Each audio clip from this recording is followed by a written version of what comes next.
ED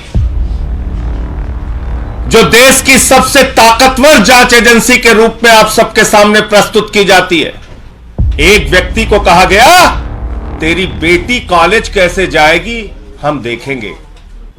पत्नी को धमकी, बूढ़े मां बाप को धमकी, मारना पीटना प्रताड़ित करना और उसके बाद जबरन बयान लेना।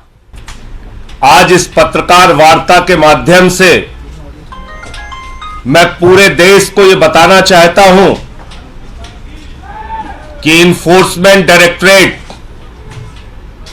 यानी कि ईडी कैसे इन्फोर्सिंग डिक्टेटरशिप बन गया है, कैसे तानाशाही पूर्ण रवैया अपनाए हुए है, इसका एक एक करके आपके सामने आज खुलासा करूंगा। ईडी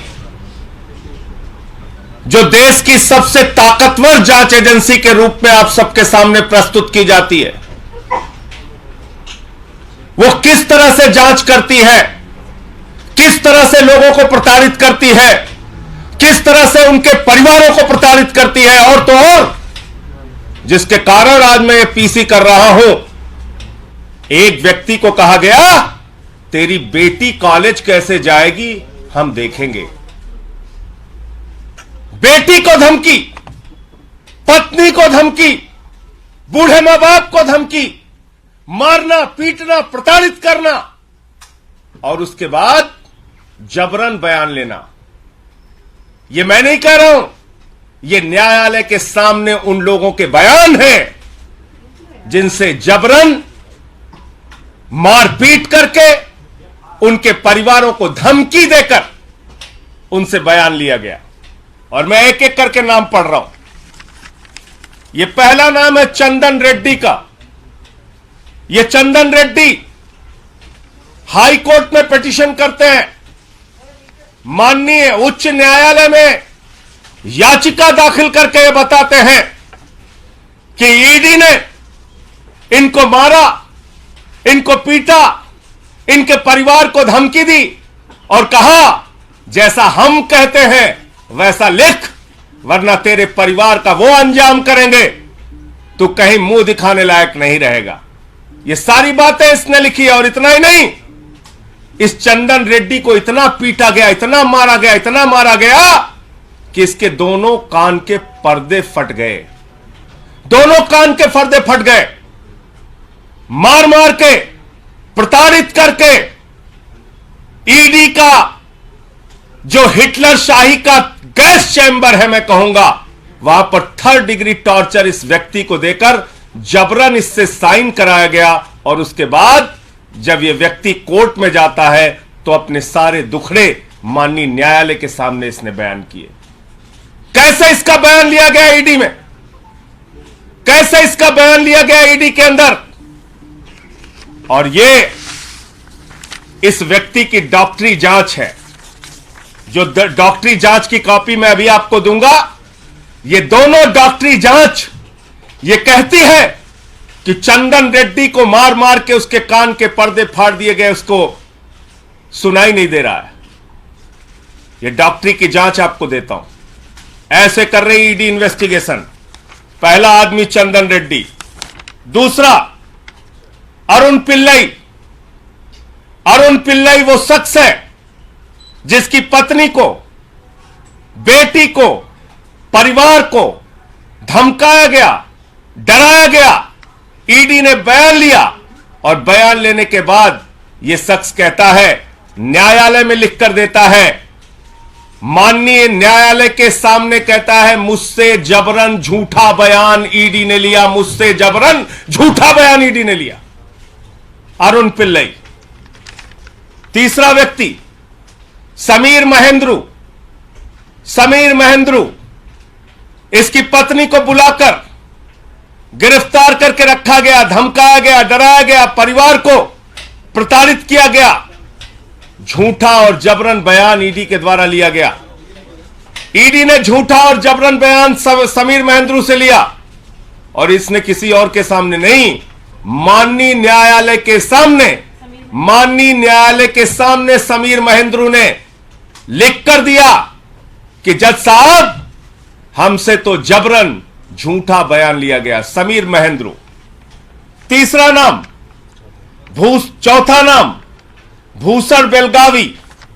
भूषण बेलगावी, इस व्यक्ति से भी ईडी ने प्रताड़ित करके झूठा जबरन बयान लिया और इसने किसी और को नहीं, जज साहब को जाके कहा, न्यायाधीश महोदय, माननीय न्यायालय हमारी रक्षा कीजिए, हमसे ईडी ने झूठा जबरन गलत बयान लिया। पांचवा नाम मनास्वामी प्रभु ने।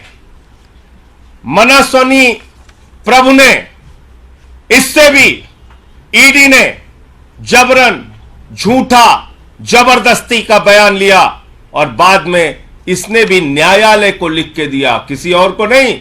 ध्यान दीजिएगा मेरी बात को। माननीय न्यायालय को लिख कर दिया कि न्यायाधीश महोदय, जज साहब, मुझसे ईडी वालों ने जबरन झूठा जबरदस्ती प्रताड़ित करके बयान लिया।